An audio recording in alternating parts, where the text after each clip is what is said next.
മന്നാർ കടലിടുക്കിന് മുകളിലായി ശക്തി കൂടിയ ന്യൂനമർദ്ദം സ്ഥിതി ചെയ്യുന്നതിനാൽ അടുത്ത 24 മണിക്കൂറിനുള്ളിൽ തമിഴ്നാട്ടിലും കേരളത്തിലും അതിശക്തമായ മഴയ്ക്ക് സാധ്യതയുണ്ടെന്ന് കേന്ദ്ര കാലാവസ്ഥാ വകുപ്പ് അറിയിച്ചു.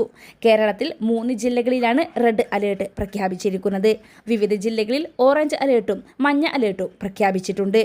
തമിഴ്നാട്ടിൽ അതിതീവ്ര മഴയ്ക്ക് സാധ്യതയുള്ളതിനാൽ 10 ജില്ലകളിലെ വിദ്യാഭ്യാസ സ്ഥാപനങ്ങൾക്ക് അവധി പ്രഖ്യാപിച്ചു. കേരളത്തിൽ ഇടുക്കി, പത്തനംതിട്ട, എറണാകുളം ജില്ലകളിലാണ് ഇന്ന് റെഡ് അലേർട്ട് പ്രഖ്യാപിച്ചിരിക്കുന്നത്. തിരുവനന്തപുരം, കൊല്ലം, ആലപ്പുഴ, കോട്ടയം, തൃശൂർ ജില്ലകളിൽ ഓറഞ്ച് അലേർട്ടും പ്രഖ്യാപിച്ചു. എന്നാൽ പാലക്കാട്, മലപ്പുറം, കോഴിക്കോട്, വയനാട് ജില്ലകളിൽ മഞ്ഞ അലേർട്ടാണ് ഉള്ളത്.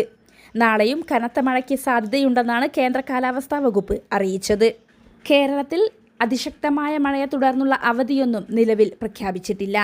എന്നാൽ ആലപ്പുഴ ജില്ലയിൽ നാളെ പ്രാദേശിക അവധി. പൊങ്കാലയോടനുബന്ധിച്ച് ആലപ്പുഴ ജില്ലയിലെ കുട്ടനാട്, ചെങ്ങന്നൂർ, മാവേലിക്കര, അമ്പലപ്പുഴ താലൂക്കുകളിൽ നാളെ ജില്ലാ ഭരണകൂടം അവധി പ്രഖ്യാപിച്ചു. സർക്കാർ ഓഫീസുകൾക്കും വിദ്യാഭ്യാസ സ്ഥാപനങ്ങൾക്കും അവധി ബാധകമായിരിക്കും.